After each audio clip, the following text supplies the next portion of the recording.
আসসালামু আলাইকুম। গণপ্রজাতন্ত্রী বাংলাদেশ সরকার কারা অধিদপ্তরের একটি নতুন বিজ্ঞপ্তি প্রকাশিত হয়েছে। প্রকাশিত তারিখ হচ্ছে 29 মার্চ 2026। পদ সংখ্যা রয়েছে কারারক্ষী।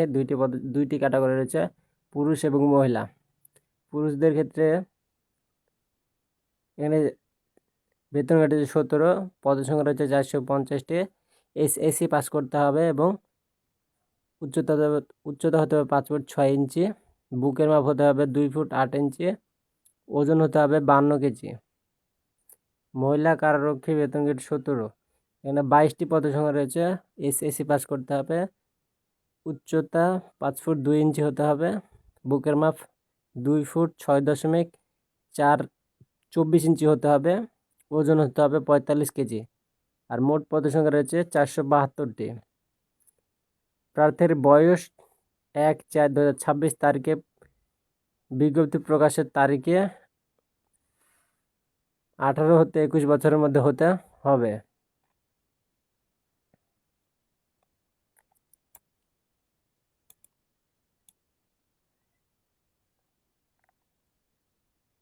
প্রার্থীদের নির্বাচনী পরীক্ষায় অংশগ্রহণের জন্য কোনো প্রকার যাতায়াত ভাড়া বা দৈনিক ভাতা প্রদান করা হবে না।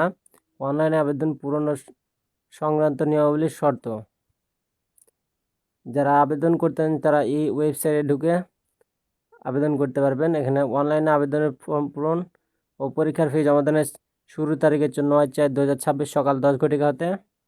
আর আবেদনের শেষ তারিখ হচ্ছে 30/4/2026 বিকেল 5 ঘটিকা পর্যন্ত। উক্ত সময়সীমার মধ্যে ইউজার আইডি প্রাপ্ত প্রার্থীগণ অনলাইন আবেদনপত্র সাবমিট এর সময় হতে 72 ঘন্টার মধ্যেই SMS এর মাধ্যমে পরীক্ষার ফি জমা দিতে পারবেন।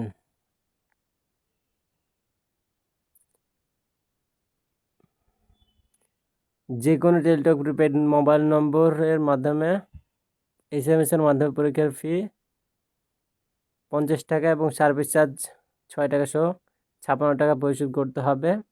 72 ঘন্টার মধ্যেই জমা দিবেন। এখানে বিশেষভাবে উল্লেখ্য যে অনলাইনে আবেদনপত্র সকল অংশ পূরণ করে সাবমিট করা হলেও পরীক্ষার ফি জমা না দেওয়া পর্যন্ত অনলাইন আবেদনপত্র কোনো অবস্থাতেই গৃহীত হবে না। তো আপনারা যারা আবেদন করবেন তারা অবশ্যই আবেদনের পরে আবেদন ফি জমা দিয়ে দিবেন, তাহলে আপনাদের আবেদনটি গৃহীত হবে। অন্যথায় আবেদনটি বাতিল হিসেবে গণ্য হবে। তো ভিডিওটি ভালো লাগে থাকলে অবশ্যই একটু কমেন্ট করবেন।